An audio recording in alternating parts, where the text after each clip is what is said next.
Good evening students. देखिए हमारा next topic है कोजेज ऑफ चेंज, कि ये जो चेंज क्यों करने पड़ते हैं, इसके क्या कारण हैं, या कौन कौन से उत्तरदायी तत्व हैं, कौन कौन से फैक्टर्स हैं जो कि उसके लिए रिस्पॉन्सिबल हैं चेंज के लिए। तो हम इन फैक्टर्स को 2 पार्ट्स में डिवाइड करते हैं। एक तो है इंटरनल फैक्टर और एक है एक्सटर्नल फैक्टर। अब देखिए इंटरनल क्या है, जिसमें सबसे पहला आता है मैनेजरियल, प्रबंधकीय, कि जब प्रबंध ऐसा चाहता है तो ऑब्वियसली कंपनी के अंदर जो डिसीजन लेने का राइट है वो मैनेजर्स का होता है, मैनेजर्स ही कंपनी को चलाते हैं। तो संगठन में परिवर्तन का सबसे आंतरिक कारण क्या होता है, प्रबंधकों से संबंधित, कि मैनेजर्स चेंज करते हैं। इसका मीनिंग क्या है कि प्रबंधक की स्थिति में जैसे ही चेंज होता है, मतलब मैनेजर जैसे ही चेंज होता है, हर मैनेजर के काम करने का जो ढंग है, स्टाइल है, वो अलग अलग होता है ना। तो वो आकर अपने हिसाब से उसको करता है, चेंजेस करता है ऑर्गेनाइजेशन के अंदर। तो जैसे वो आया, उसको लग रहा है कि ये जो पर्सन है वो उसका असिस्टेंट होने के काबिल नहीं है, दूसरा पर्सन है, तो उसका प्रमोशन कर देता है, या किसी का ट्रांसफ़र कर दिया किसी एम्प्लॉय का, या किसी को रिटायर कर दिया, किसी की छटनी कर दी।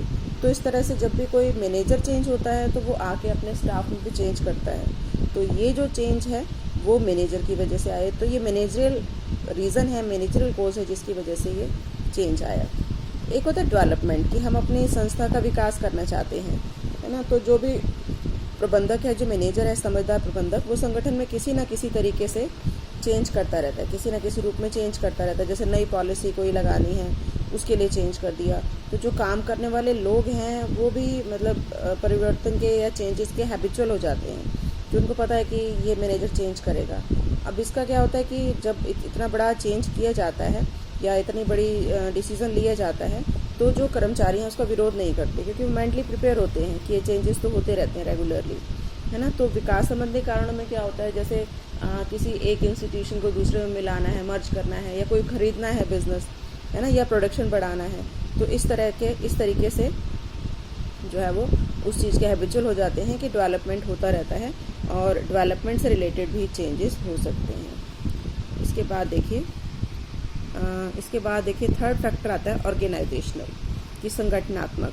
अब जैसे इसमें बताया, कभी कभी वर्तमान संगठन व्यवस्था कि जो ऑर्गेनाइजेशन स्ट्रक्चर तैयार किया हुआ है वो निष्क्रिय हो जाते हैं, उनको लगता है इससे अच्छे से काम नहीं हो रहा, तो उसको अपने संगठन व्यवस्था को चेंज करना पड़ता है ना। तो संगठन व्यवस्था में कमजोरी के कारण इस प्रकार हैं, कि किस तरह की कमजोरी है जिसकी वजह से चेंज करना पड़ता है। एक तो जो मैनेजरियल के लेवल बना रखे हैं वो आवश्यकता से कम है या आवश्यकता से अधिक है। जैसे जो है वो टॉप लेवल हो गया, मिडिल लेवल हो गया, या लो लेवल हो गया, वो जो लेवल बनाए हुए हैं उनका कम या अधिक होना, तो उसको चेंज करना पड़ता है। या स्पैन ऑफ मैनेजमेंट, कि आपको मैनेजमेंट का विस्तार करना पड़ रहा है ना, या बहुत कम या बहुत अधिक होना, कि जो मैनेजर्स हैं वो बहुत कम हैं या बहुत अधिक हैं, या एम्प्लॉयज़ बहुत कम हैं या अधिक हैं, या विभागों की संख्या बहुत ज़्यादा है, कि बहुत सारे डिपार्टमेंट्स बना रखे हैं या बहुत कम बना रखे हैं, है ना। और इसी तरह से जो डिसीज़न प्रोसेस है, उस डिसीज़न प्रोसेस को इफ़ेक्टिव बनाना, उसके लिए भी चेंज किया जाता है। मतलब ऑर्गेनाइजेशन के लेवल पर चेंज हो रहा है। या जैसे आपने ऑर्गेनाइजेशन के टाइप पढ़े थे, line and staff organisation, committee organisation, इसके अंदर कुछ चेंज किया जाता है। तो इस तरह का जो चेंज होता है उसमें जो है वो ऑर्गेनाइजेशन पूरा इफेक्ट होता है, तो इसको हम क्या कहते हैं, ऑर्गेनाइजेशन चेंज। तो आई थिंक तीनों फैक्टर क्लियर हो गए होंगे, कि मैनेजमेंट लेवल, डेवलपमेंट लेवल और ऑर्गेनाइजेशनल लेवल। तो ये थे हमारे कुछ इंटरनल। अब देखिए नेक्स्ट आते हैं एक्सटर्नल फैक्टर्स। अब एक्सटर्नल फैक्टर्स नाम से पता चल रहा है जो बाह्य तत्व हैं, मतलब कंपनी के अंदर जो फैक्टर है उनकी वजह से आपको चेंज नहीं करना पड़ रहा। चेंज किसकी वजह से करना पड़ रहा है, बाहर के फैक्टर्स की वजह से, जो संगठन को मजबूत कर देता है कि उनको चेंज करना पड़ेगा। उसमें देखो सबसे पहला आता है इकोनॉमिकल।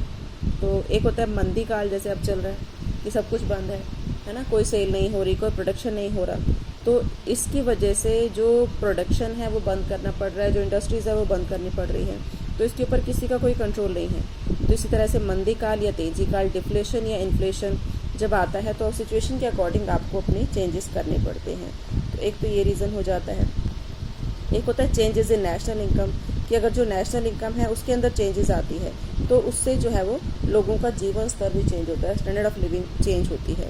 जैसे मान लो कोई नेशनल इनकम बढ़ रही है, लोगों की परचेजिंग पावर बढ़ रही है, तो ऑब्वियसली डिमांड बढ़ेगी, और डिमांड बढ़ेगी तो प्रोडक्शन भी बढ़ाना पड़ेगा, और प्रोडक्शन बढ़ाना पड़ेगा तो उसके लिए आपको मतलब नए नए प्लान बनाने पड़ेंगे, नए प्रोडक्ट तैयार करने पड़ेंगे, है ना। और एक होता है अर्बनाइजेशन, कि आजकल जो रुझान है वो क्या है, शहरों की तरफ जाने का है।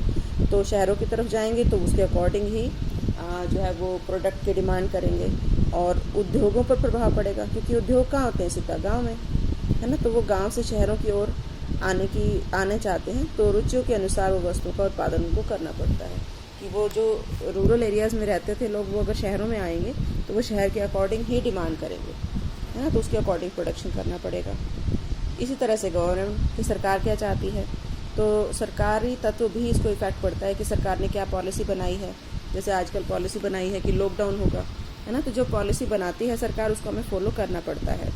कर नीति में परिवर्तन होता है, तो जो भी चेंजेस करती है सरकार, चाहे वो कर नीति में करे या लाइसेंस पॉलिसी में करे, है ना, या प्रोडक्शन में करे या इंपोर्ट एक्सपोर्ट में लाइसेंस में करे, जिस भी तरह से चेंज करते हैं वी हैव टू एक्सेप्ट। हम पूछ नहीं सकते ऐसा क्यों किया। और इसी तरह से टेक्नोलॉजिकल चेंजेस, कि कई बार मॉडर्न टेक्निक कॉम्पिटिटर लेकर आ गया, तो ऑब्वियसली आपको भी अपनी टेक्निक चेंज करनी पड़ेगी। मतलब जो पुरानी टेक्निक है उससे आप काम नहीं कर सकते, और अगर आप करोगे तो कस्टमर एक्सेप्ट नहीं करेगा। तो आपको नई नई विधियाँ, नई नई मशीनों की खोज करनी पड़ती है और उनको एक्सेप्ट करना पड़ता है। और इसी तरह से सोशल जो रीति रिवाज हैं, जिस समाज में हम रहते हैं वहाँ के जो रीति रिवाज हैं, जो अदर जैसे कि लोगों की परचेजिंग पावर है जो बढ़ रही है ना, कंज्यूमर बिहेवियर में जो चेंज हो रहा है, उसके अकॉर्डिंग अपने आप को चेंज करना पड़ता है।